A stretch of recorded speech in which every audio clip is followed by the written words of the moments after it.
All right, let's do this. So my name is Brian Turner. I'm Cowell 2004, and I'm going to be moderating Lakeya Cherry, who is a graduate of UC Santa Cruz as well. Rachel Carson 2004. And for those of you who were here with us for one of the previous sessions, welcome back. For those who missed our previous sections, thank you for joining us today. If you are interested in viewing the recording of the previous sessions, they can be found on the Summer Career Series website. And this is the To Grad School or Not presentation. I probably should have started with that. I'm going to go through a few more things here, and then we'll kind of get this going and make it a little bit more of a conversation. And then we'll put in some links as I'm going through this. This session is also being recorded and will be available in a few days on the Alumni Summer Career Series website. If you don't wish to be recorded, you can drop off now. You will be able to find this session's recording in a few days on the series website, and we'll send you the link around the same time. We suggest putting yourself into speaker view.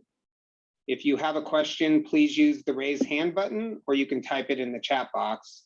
And we have some UC Santa Cruz staff that will help us facilitate that. We strongly encourage participation, so please lean into us, ask questions, and stay engaged. After all, this is your time, and we're here to provide you with information. We're going to have Patrick read the land acknowledgement at this time. Thank you, Brian. The land on which we gather is the unceded territory of the Aswa-speaking UP tribe. The Alma Mutsun tribal band comprised the descendants of indigenous people taken to Mission Santa Cruz and San Juan de Bautista during Spanish colonialization of the Central Coast, is today working hard to restore traditional stewardship practices on these lands and heal from historical trauma. Thank you, Patrick. Really appreciate it. The 2021 Alumni Summer Career Series consists of 6 panel discussions. Though the sessions build off of each other, they can be utilized as standalone sessions. Those who attend the whole series will travel through the career process from the developing a strategy stage to the I have a job, now what stage. With each session, we hope you will find useful tips and strategies that will prepare you to launch your career search or begin a new career, all the while providing you opportunities to network with and receive support from fellow banana slugs. Today, we will explore different paths after undergrad, whether it's choosing to enter grad school, the workforce, or both. We hope this session will help you make a more informed decision in what path is best for you. So I'll spend a few minutes here talking about who I am, why I'm here today, and what perspective I have that I can hopefully share with all of you. So I grew up in Southern California, went to UC Santa Cruz from 98 to 2002. I started as a computer science major and ended up, I don't know, my 3rd class of calculus, changing to legal studies. I come from, my dad's an attorney, my grandfather's an attorney, so I was always kind of interested in that.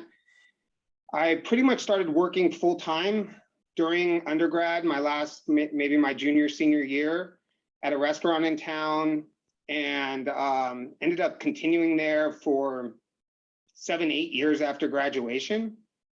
I took the LSAT, which is the test to get into law school, my senior year of college, but it expired after 5 years, and so I had to retake it to go to law school because I applied 6 years after I took the LSAT. So while I graduated in 2004, I just taken like 1 class in 2004 and I walked in 2002, but kind of was pretty burnt on school at that time in my life. And I think probably the best decision I made was taking that long break. I mean, I lost probably a lot of earning capacity in life. I guess that's something you have to take into consideration. And maybe I would have done a lot of that differently, but that's just kind of the story that I took. So I went to Chapman University School of Law in Southern California, which was a real culture shock from UC Santa Cruz.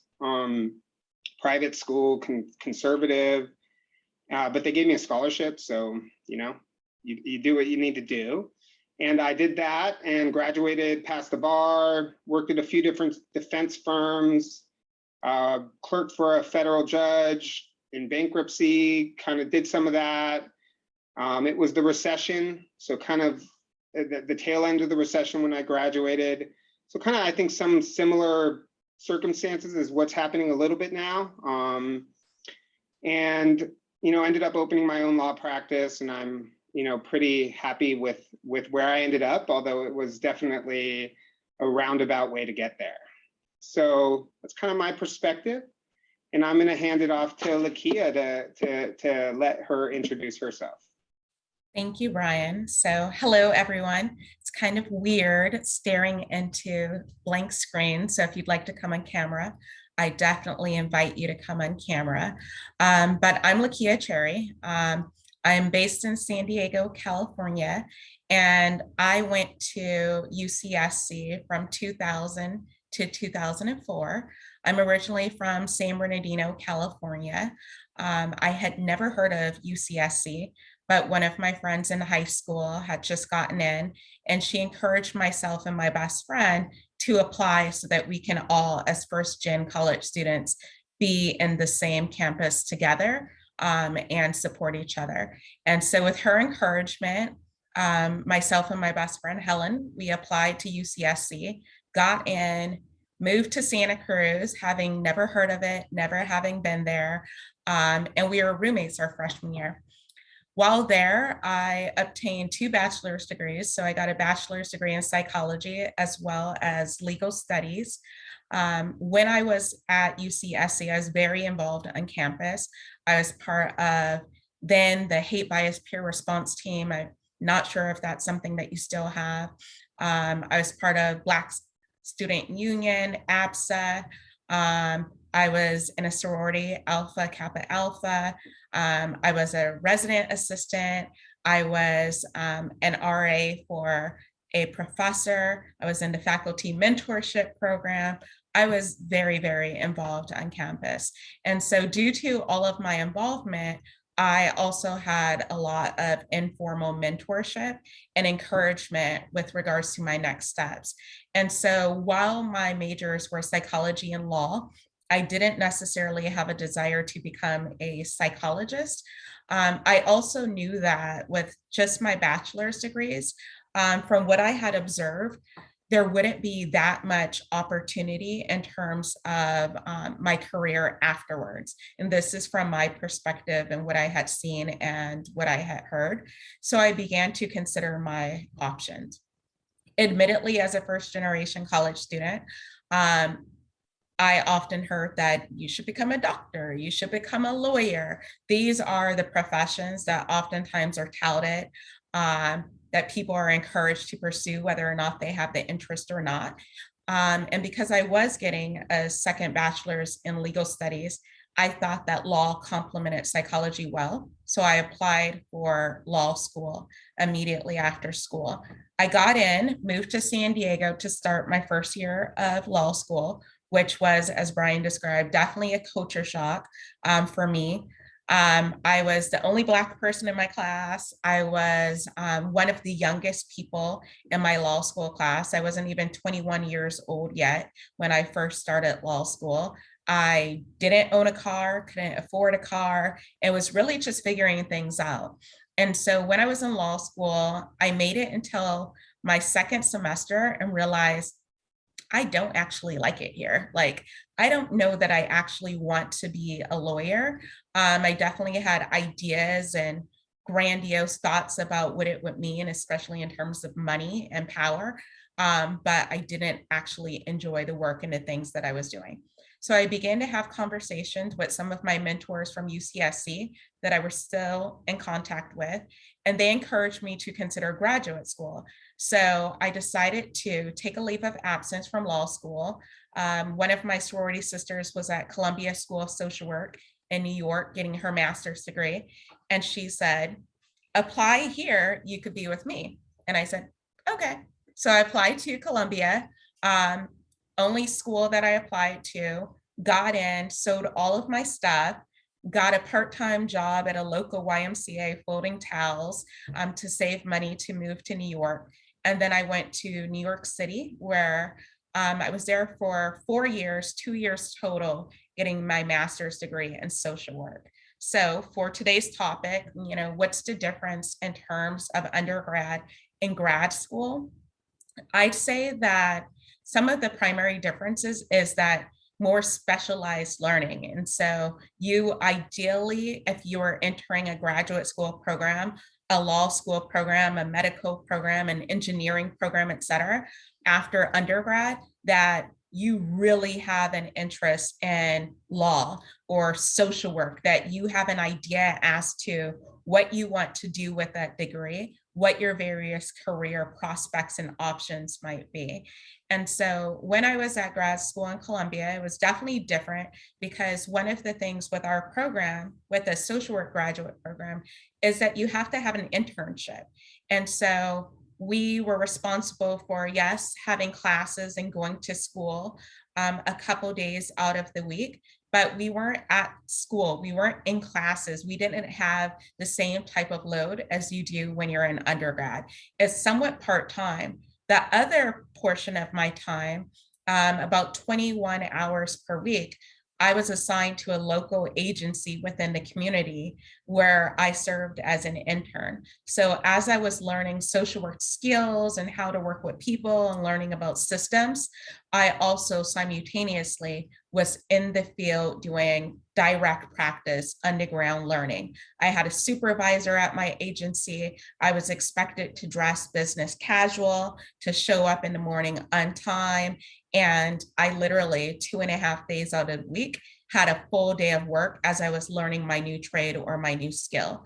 And so it's different depending on the degree program you choose. But for me, this is kind of like what my graduate school experience was. It was essentially, if you're going to graduate, you're going to be prepared to immediately roll into the field as a social worker in different capacities. Also with my program, we had different tracks. So I was very much interested in family, youth, and children. Some of my friends were interested in administration. Some were interested in policy. So you could select your track and take classes specific to that track. So if you felt that in the future, you might, for example, work in government and you really want policy experience, then you might do the policy track. If you think that in the future you might want to become a clinician and own your own private practice, then it's really important, for example, to focus on clinical skills and focus on that. And so I know with law, I am a law school dropout after all, that there's also similar tracks, not necessarily in the same way, but when I was there, I had friends who knew right away that they wanted to practice criminal law, that they wanted to do personal injury law, that they wanted to do constitutional law, municipal law, which is like government, that they wanted to do criminal justice work. And so there's definitely the first, I'd say, year or two, depending on the extent of your program, a basic general classes that everyone takes, and then you start specializing on the second and third year of your program, depending on how long it is. Other things to note with graduate school programs, they're not all in person. So when I was in school getting my master's degree, I happened to move to New York and learn in person, but I recently obtained my doctorate degree in social work, and all of that education was online. And so to walk back a little bit, got my master's degree, ended up graduating and getting a job in New York City at an organization called Harlem Children's Zone, where I was a senior case planner. I was responsible for going into homes, doing parenting groups and other things like that. So I did that for about a year. And then I decided that I wanted to become clinically licensed as a social worker. So I began training and getting experience to do that. Then I switched to a job at a child advocacy center where I was a therapist and forensic evaluator for children when there was allegations of any form of abuse. I did that for a while. Then I was tired of living in New York. Again, I'm from California. We like our sun. So I relocated back to California, and I got a job with the California Department of Corrections and the University of California, San Diego, for a transitional case management program. So what this means is I was now working in a parole office with high-risk parolees as a social worker. And again, all of these roles and jobs are things that I never would have had access to or experience with if not for graduate school. I did that job in San Bernardino at a parole office for about 2 years. And then I decided I miss the East Coast. There's a lot more money to be made and a lot more opportunity on the East Coast. So then I relocated to Washington, D.C., where I got a job at a tech company. And this was a tech startup. And I say all this to say, oftentimes I think about my career path, and I know for a fact that if I did not go to graduate school, I would not be where I am currently in terms of where I live, the access I have, the opportunities I've had, the money I make. And so looking back, I didn't know that I'd eventually be a CEO or have a doctorate degree, but the education, regardless of how much I paid for it and currently still owe, has been extremely beneficial for me and my life and career trajectory. And so moved to DC, worked in DC for 7 years, eventually got a job as CEO of a nonprofit organization.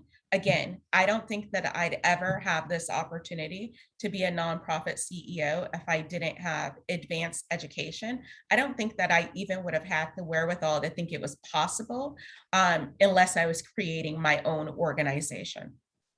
And so I've been CEO of a nonprofit organization for about 8 years, never thought that I would ultimately get a doctorate degree. And then my board said, you should get a doctorate degree. And I thought, who's paying for this? Like, I still owe money for my master's degree. And they said, if we could figure out a way to pay for it, would you consider getting a doctorate degree? Because we think it would be beneficial for you in your career and future opportunities. And again, I already had a master's degree, already have been a CEO for many years, but my board, which I agree with, unfortunately, they felt that for me as a woman of color, oftentimes we have to do more, which I know some of you probably can relate to. And so even though I had the title and even though I had the experience, I would be respected even more if I had doctor in front of my name. So I agreed. I said I'd apply to USC, and if I got in, I would go only if they figured out a way to pay for it, and they paid for it.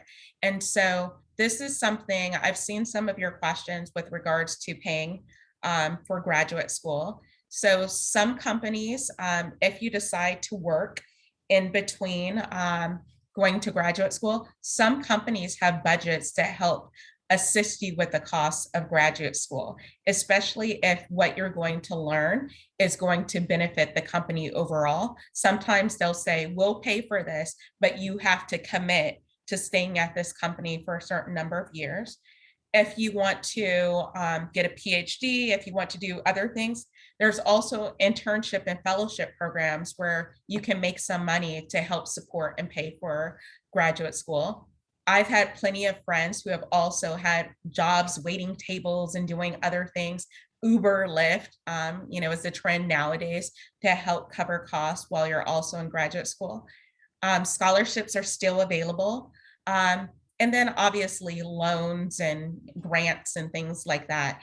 And so graduate school, I will say, it's pricey. It tends to cost anywhere between $50,000 to $100,000 plus, which is why it's incredibly important to do your research. Like, you have to know why this is important to you. Are you in the right headspace to really commit to doing the work? Like, the work is going to be harder. Like, you're going to be writing a lot more papers, you're likely going to be doing more technical things, learning new technical skills, but it's really worth it if you're committed to what you're learning, if you're passionate about it, and if you know that this is going to be part of your future path. Another thing I'll say, some people know what they want to be when they're younger. Like some people are like, oh, I'm going to be a doctor, and they become a doctor and they're happy. Most of us don't really know. We have an idea of our general interest, but then, for example, you may graduate and say, oh, I'm going to work here. They're not hiring, or they're just not hiring you. Then what? And so with that said, it's important to be open and to know that you're going to land places for a reason, and that's going to inform your growth moving forward, but you still could be strategic in the process. And so are you networking now while you're in school? You know, how are you networking? Are you actually going to office hours? I don't know if you're back on campus or if your classes are still virtual, but still, are you taking advantage of getting to know your professors and other staff on campus? Are you asking them questions? Are you going to the Career Center to ensure that they're helping you to update your resume, giving you ideas as to how to perfect and improve your cover letter? Are you doing mock interviews? What does that look like? What are the different things that you're doing to be competitive and to stand out? Do you have a LinkedIn profile? If not, all of you should have one. Have you identified groups on LinkedIn that you can join? Have you found role models in the career space or areas of interest that you can follow and pay attention to in terms of how they've navigated their career? You can also outreach to these people on LinkedIn or by email for informational interviews. So you should really be paying attention to the news and what's going on in your field of interest, but also how can you network, get more information, stand, apart from all of the competition, and really ensure that you're headed in the direction you want to go. So I said a lot and I see a ton of chats. So I'm going to stop there so that Brian can field some questions from you all, as well as ask me some questions that he has prepared. That was awesome. Thank you so much, Lakeya. I know some of the comments were just admiration toward your journey and everything you've accomplished. All right, we're going to start with this question we got. From Serena, if we finished undergrad a few years ago and are struggling to figure out where to go from here and what we want to do, what do you suggest? Good question, Serena, and hello. Honestly, I don't know what type of work you're doing now or if you're working, but if you're struggling to figure out your path, I wouldn't jump into grad school. No way. It's a lot of money and a lot of commitment if you don't really know what you want to do. Some of my friends, some of the things that they've done, my best friend actually, she got a job through a staffing agency. She didn't really know what she wanted to do. She went to UCSC. She was an American Studies major, I think education minor. And as soon as she graduated, she was like, I don't really know. And so she just got a job through a staffing agency. They actually placed her in the city of San Bernardino's HR office. And that's the city we're from. So she started off as an assistant within city government, and she ended up liking it. And so she started getting really good benefits and enjoying that role. And she worked her way up from an assistant who got the job through a staffing agency all the way to being the first and youngest Asian American director for the city of San Bernardino. And now she's running for mayor. And again, completely random. She didn't know what she wanted to do. And so she just got placed through a staffing agency. I also have other friends who similarly, they got placed at different organizations and companies, and they kind of started here learning the ropes, and they're like, oh, I actually like this. One of my friends, when I was at UCSC, I expected her to be some like big time exec, and she got a job as an executive assistant for the founders of Lyft, like literally.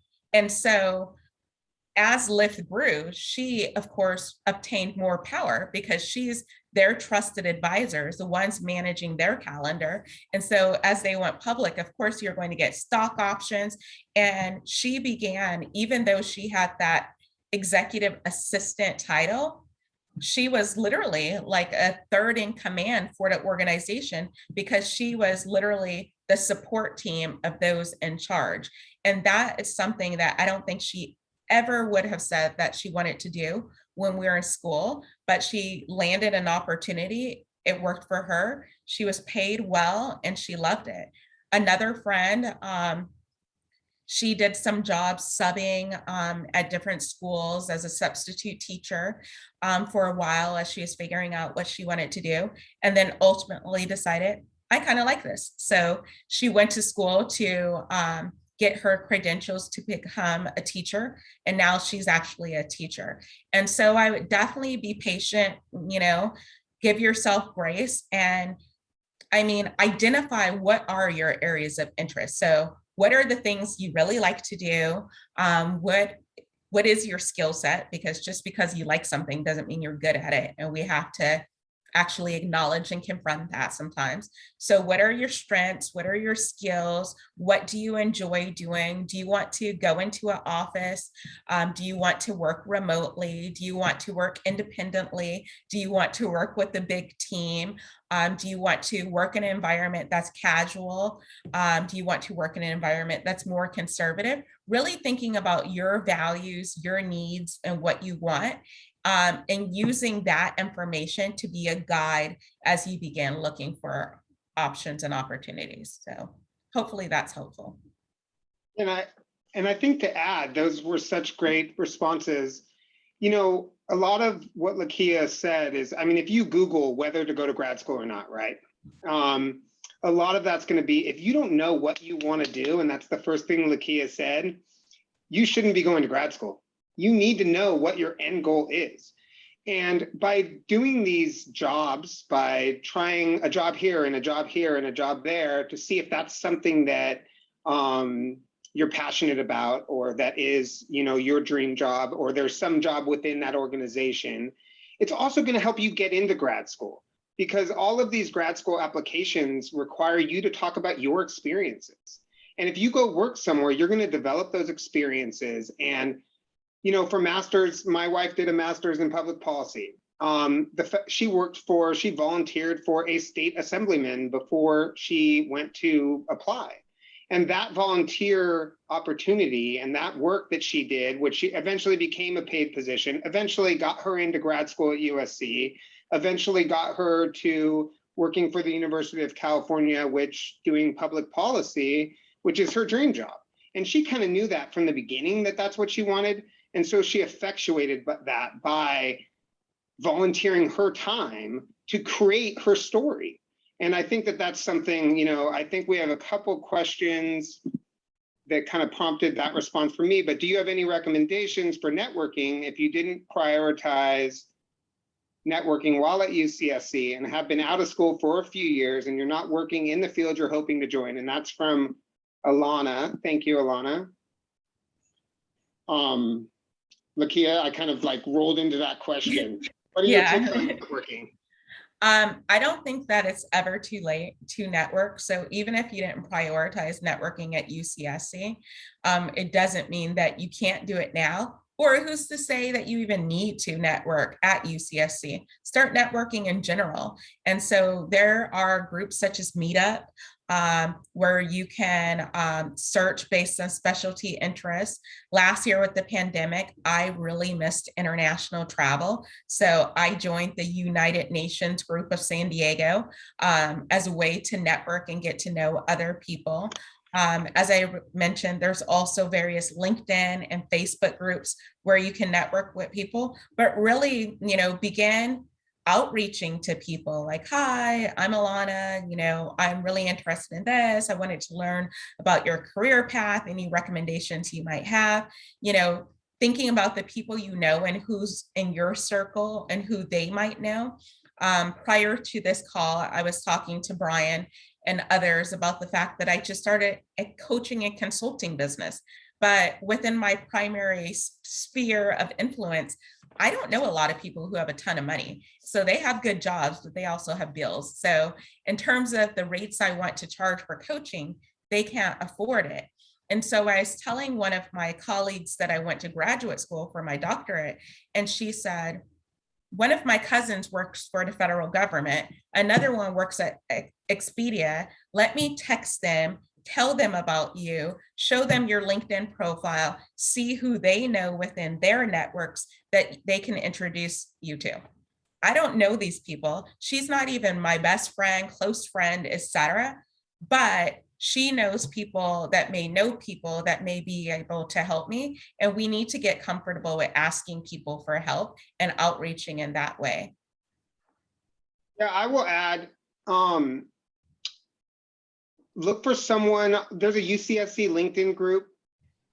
Look for a slug and reach out to them. Just send it. I mean, let me tell you something. I hated networking.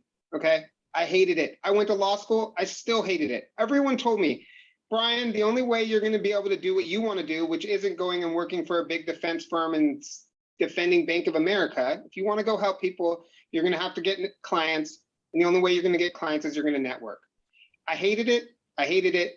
That's all. I do a lot of networking. I do 15, 20 hours of networking a week now, sometimes. I mean, pre-pandemic. I've learned to like it. It's an acquired skill. You've got to put yourself out there. I was really, really bad at dating too.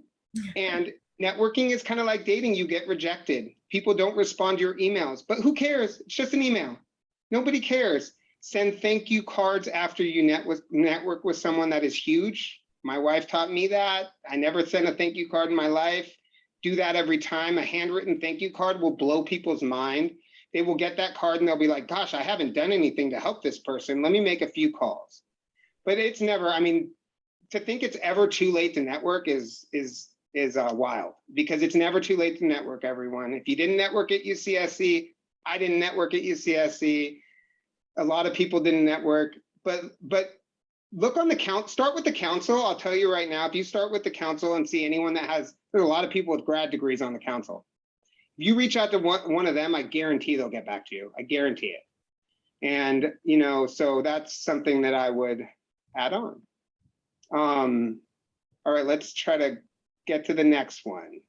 Riley, what recommendations do you have for those who might consider going on to grad school? Recommendations in terms of what, Riley? Riley, like the application process, or do you have a specific grad school? I'm sorry to put you on the spot.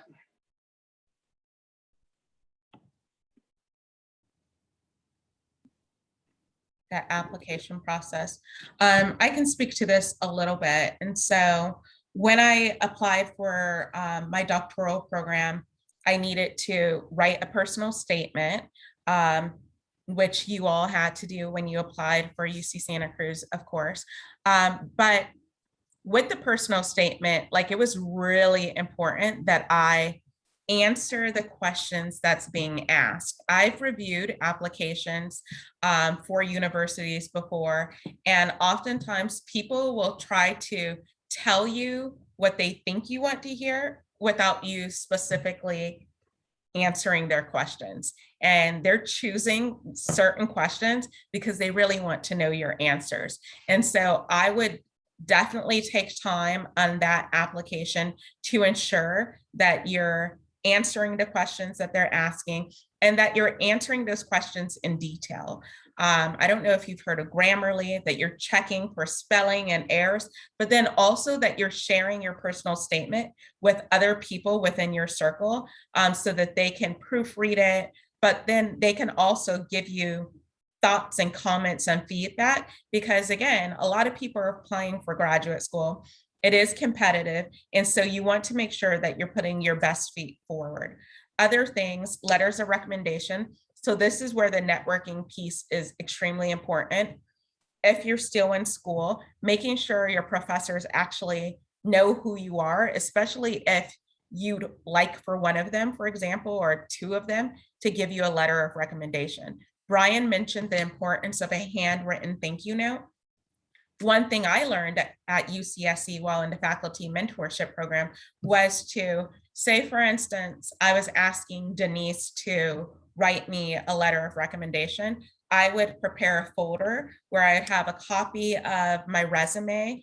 I'd have a copy of my personal statement, a copy of my bio if I have one, a copy of or information about where I'm applying.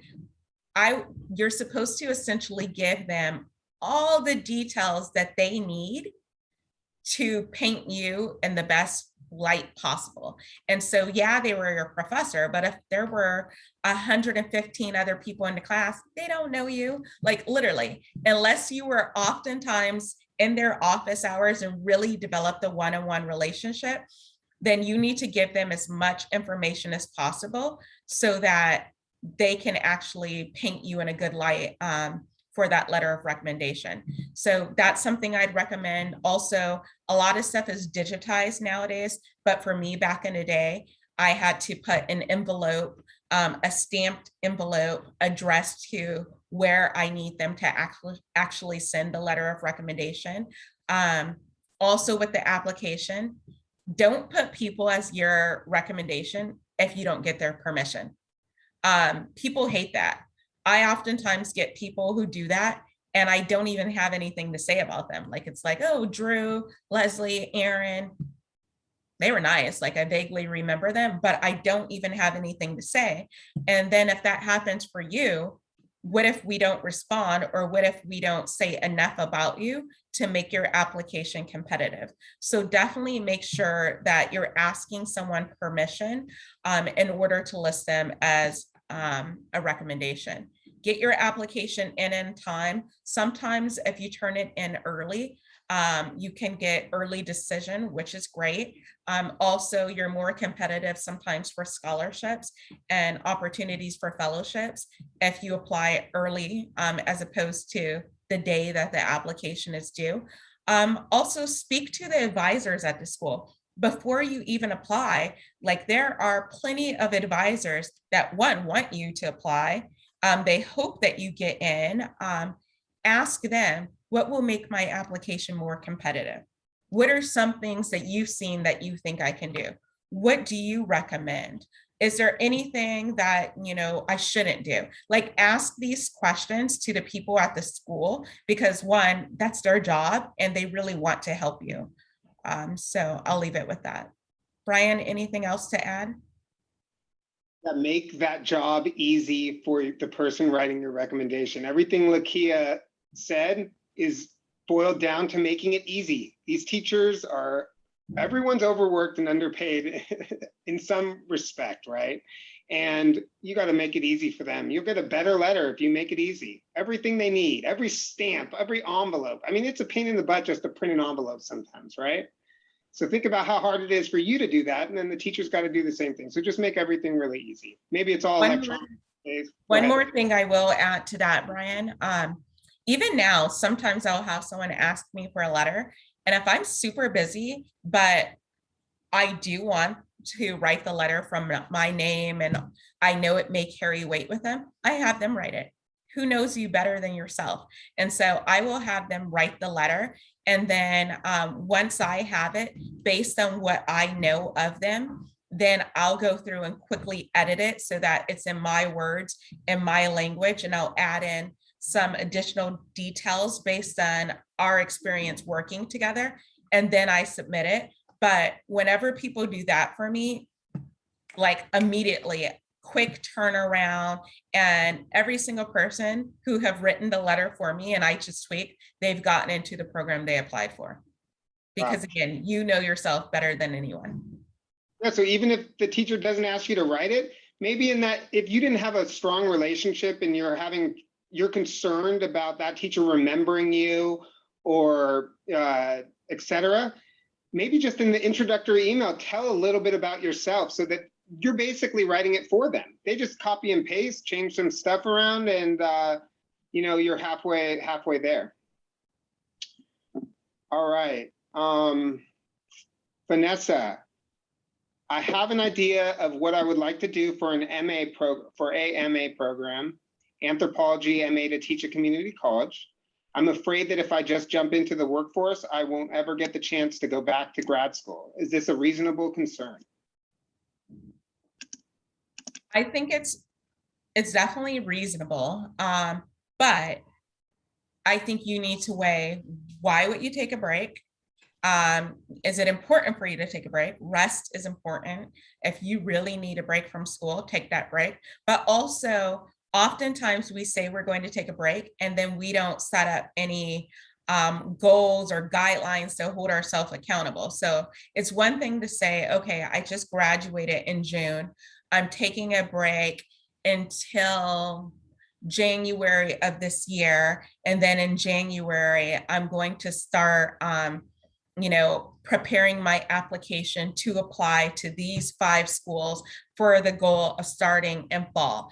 And so take a break if you want to break, but also have a plan. Otherwise, it will get easy to just continue to wait, especially if you're making money. Like if you're making money and you're just enjoying life and freedom, then it will get easier to kind of stay in that routine. If you end up getting married or having children, and again, more things that may further your availability of time or interest to go back. And then it's going to be this lingering desire or something that you potentially can put off for many more years, which from what I've seen, oftentimes can be more difficult or easy. And so just have a plan. Like it's okay to take a break, but if you really want this career path, then figure out what's your timeline. How long are you having a break? I will add, if you know exactly what you want to do and you want to effectuate that goal, go do it. But I will also just add is make sure that that goal is achievable. Go make sure there are those community college jobs for those people. Make sure that it's not like 100 people applying for one job. Just check into all that stuff in advance. I mean, when I was in law school, there were a lot of people that went to law school that wanted to be environmental lawyers, right? Global warming, the world's dying, let's all be environmental lawyers and save the world. Well, unfortunately, most of those viable jobs are going to Harvard, Yale, Stanford graduates because those people also wanted those jobs. And so you just want to kind of be realistic and just make sure that you are doing the research to make sure that whatever end result can be effectuated by the course that you're making. Definitely. And then even if you take a break, are there things that you can do? Is there work that you can do in line with that interest that will make you more competitive when you do apply, if you've done the additional pre-work that Brian mentioned? Hey, Joseph, I see your question. I see Patrick helping you through it, and I don't think we have any specific knowledge about the 4+1 program. Vanessa, is the GRE still required? What do you recommend for students with bad test anxiety? So for this one, it depends on where you're applying. And so, for example, when I applied for my master's program, GRE wasn't required. So I didn't have to take a test. I hear you because I hate taking tests. And fortunately for the program I applied to, a test wasn't required. When I applied for my doctoral program, again, a test wasn't required. When I applied for law school, the LSAT was required, which I didn't do too well on. I don't even remember my score, yet I still got into a couple schools. And so if you're interested in a degree program that does require GRE, GMAT, LSAT, et cetera, I would recommend figuring out a way to go through some type of course or tutoring to really prepare, especially if you're not a good test taker. I have a lot of friends who have taken those different courses. There's so many out there. I even know people who will go to like the library or the bookstore and they'll buy one of the test taking books. And they'll just say, every Saturday morning, I'm going to the bookstore and I'm going to use this book to study and then put it back, as opposed to buying it if you can't afford an instructor or a tutoring session. But those courses and those books oftentimes teach people the way to take the test despite any test anxiety. Yeah, I don't have a lot to add except, I think there's a lot of different ways to prepare with the internet these days that maybe weren't available when, 10 years ago, and you got to figure out what works best for you. Don't just go buy the program just because your friends did. I would delve a little deeper into it. And for me, preparation does it, right? That's really helpful. The more I prepare, the more I feel better. Okay. I think we're on Ben. Any tips on how you can stay connected with professors after graduation? One of the things I did for the professors that I really liked and wanted to keep in touch with, I started, like, I had literally created like an email list where when I first started law school, I'd send an email to all of my professors, like, hello, just wanted to let you know, I started my first week of law school, and literally just telling them what I'm learning, how things are going. And so I did that in a broad sense where I blind copied a lot of people, and my professors love it. Keep the stories coming. I'm enjoying hearing about what's going on. And then for others, just every once in a while, like, hello, Dr. Hurtado, hope you're doing well. I saw Frida this week and it made me think of you, how are classes? It doesn't have to be every week. It doesn't have to be every month, but again, popping in here and there to see how they're doing. LinkedIn makes it easy. Social media makes it easy. And then the Zoom world obviously makes it easy because you don't have to live in Santa Cruz anymore. You can say, hey, I'd love to catch up. Do you have 30 minutes in the next couple of weeks for a Zoom meeting? I want to tell you what I've been up to, hear what you've been up to, et cetera. And I'll transition this. I saw a question regarding network about what networking essentially is. I often tell people networking should be reciprocal. So you should never go into networking assuming that you're just asking someone for help, especially if you don't have the relationship to ask them for help. And so, yes, is sharing information about yourself and your interests and your needs, but oftentimes networking is more beneficial when it's like, okay, Cece, I'm looking for a new job. I see that you work here.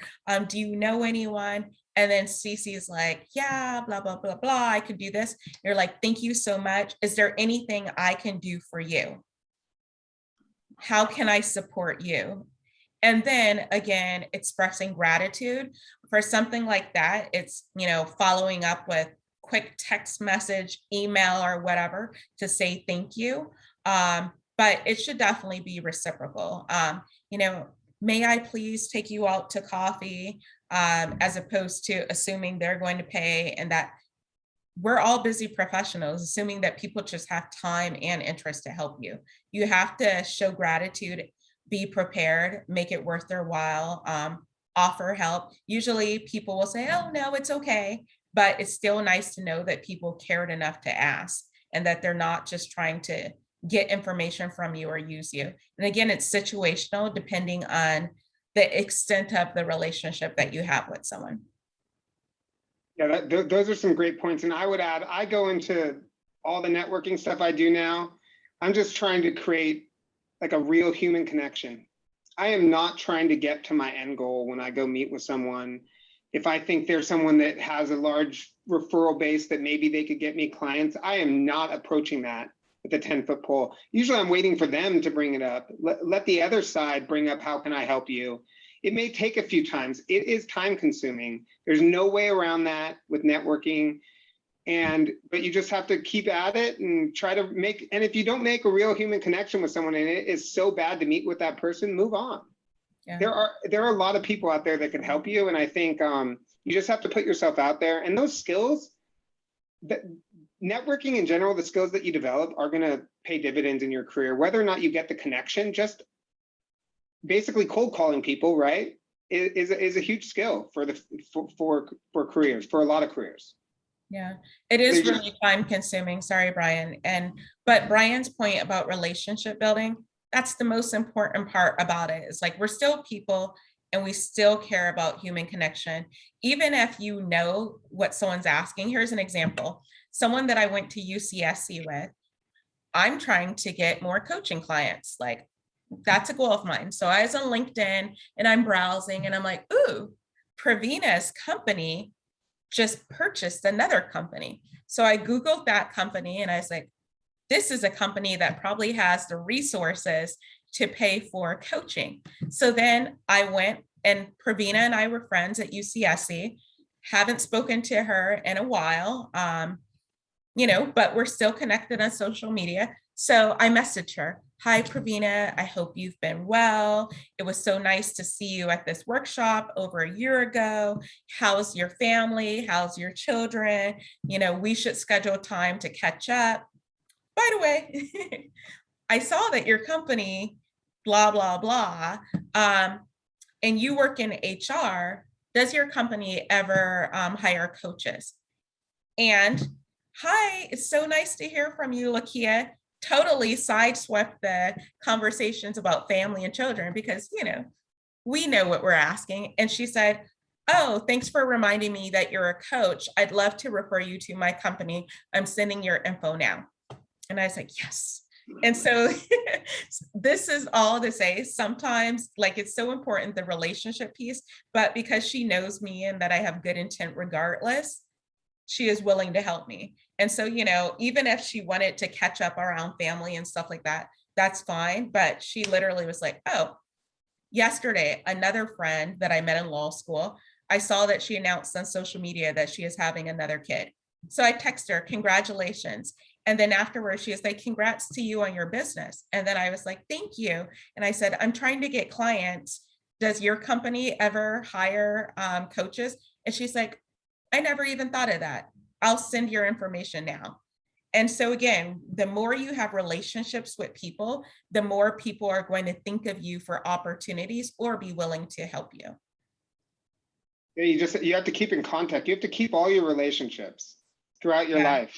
And it's hard, but drop in from time to time. Just wanted to say hi, see how you're doing. Like their status on LinkedIn or whatever, so they know that you're paying attention, that you're seeing them. Comment from time to time if they get a new job. Congratulations, Yeah, like their stuff on the gram. I'm super hip about the gram. Exactly. Follow UCSC alumni Gram channel, everyone. Just so you know, we're doing hip stuff over there. Okay. Ella, is there any info you can give about applying for financial aid scholarships? Do we apply at individual schools?